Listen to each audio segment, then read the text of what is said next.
আচ্ছা, মির্জা গোলাম আহমদ কাদিয়ানী কখন থেকে এই নবী দাবি করতেছেন, কারো জানা আছে? কোন সাল থেকে বলেন। তার সর্বশেষ দাবি শুরু হয়েছে নবী দাবি 1901 সাল থেকে।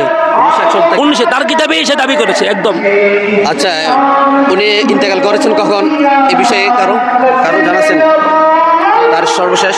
যে সে ইন্তেকাল করেছে মেবি 1925-26, সম্ভবত 25ই। সে যেদিন ইন্তেকাল করেছে, আরও হাস্যকর বিষয় হচ্ছে হলো সে ইন্তেকাল করার যেদিন করে এর পরের দিন তার একটা লেখা, তার পুস্তিকা রচনা হয়েছে। তার জানতো না সে মারা যাবে ওই দিন। সে বলেছিল আমার বয়স 63 হবে, কিন্তু হলো কেন সে এর আগে ইন্তেকাল করেছে। তো সে তার এই ভবিষ্যৎবাণীটা মিথ্যা হয়েছে।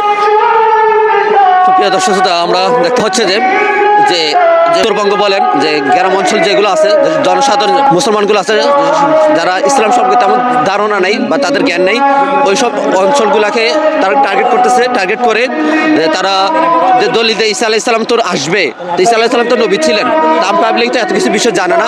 তো তারা ঈসা আলাইহিস সালাম আসবেন, আসার পরে যে নবীর পরে তো নবী আসবে না, তারা বলতেছে যে নবীর পরে নবী আসবে না, তাহলে ঈসা আলাইহিস সালাম কীভাবে আসবে?